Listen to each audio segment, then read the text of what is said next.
నిన్న అంటే 14వ తేదీన శుక్రుడు ఇంద్రుడు 45 డిగ్రీల కోణంలో కలుసుకోవడం వల్ల ధనకేంద్ర రాజయోగం ఏర్పడింది. సో దీనివల్ల అయితే ఇప్పుడు నేను చెప్పబోయే రాశుల వాళ్ళకి ఈ రోజు నుంచే తలెత్తుకునే జీవించేలాగుంటుంది. తల దించుకునే పరిస్థితే రాదు. ఆ రాశులకైతే ధనకేంద్ర రాజయోగంతో అద్భుత ఫలితాలున్నాయి.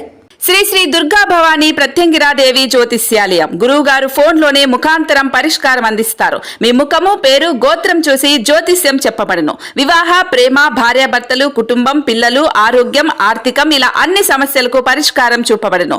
ఒక్క రోజులోనే స్త్రీ పురుష వశీకరణం చేయబడును. మీరెక్కడెక్కడో జ్యోతిష్యం చూపించుకొని నిరాశ చెంది ఉంటే ఆఖరిగా ఒక్కసారి గురువు గారిని సంప్రదించండి. దేవి ఉపాసకులు కామాక్షి ప్రసాద్ గారు. మీరు సంప్రదించవలసిన ఫోన్ నెంబర్ 9177754449. వాటిలో మొదటగా వృశ్చిక రాశి.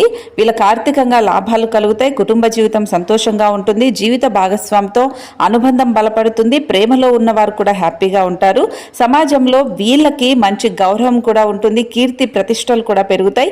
అనుకున్న విధంగా ప్రణాళికలు విజయవంతం అవుతాయి. గతంలో మొదలై నిలిచిపోయిన పెండింగ్ పనులు బాగా పూర్తయిపోతాయి.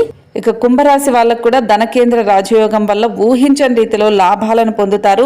సంపదను కూడబెడతారు. వ్యాపారస్తులు భారీ విజయాలను నమోదు చేస్తారు. కుటుంబ జీవితం చాలా అద్భుతంగా ఉంటుంది. సమాజంలో కీర్తి ప్రతిష్టలు పెరుగుతాయి. పేరు ప్రఖ్యాతలు వస్తాయి. ఆర్థికంగా ఒక స్థాయికి చేరుకుంటారు. విద్యారంగంలో ఉన్నత స్థాయికి వెళ్తారు. గతంలో కంటే ఇప్పుడు ఆర్థికంగా చాలా బలపడతారు. అలాగే కన్యా రాశి వాళ్ళకు కూడా అదృష్టం విపరీతంగా పెరుగుతుంది. సో దీనివల్ల వీళ్ళకు మంచి ప్రయోజనాలే కలుగుతాయి. కుటుంబ సభ్యులంతా ధార్మిక కార్యక్రమాల్లో పాల్గొంటారు. ఆధ్యాత్మిక వైపు మొగ్గు చూపుతారు. పుణ్యక్షేత్రాలను సందర్శిస్తారు. కన్యా రాశి వాళ్ళు విద్యపై ఎక్కువగా ఆసక్తి చూపిస్తారు. ఆఫీసుల్లో కూడా ఉద్యోగులకు కొత్త బాధ్యతలు వస్తాయి. ప్రమోషన్లు, ఇంక్రిమెంట్లు వస్తాయి. కొత్త ప్రాజెక్టులలో ఊహించని రీతిలో విజయాలు కూడా సాధిస్తారు. ఇప్పుడు నేను చెప్పిన ఈ 3 రాశులకైతే ఈ రోజు నుంచే ధనకేంద్ర రాజయోగం అద్భుతంగా ఉంటుంది. మీ రాశి చెప్పండి.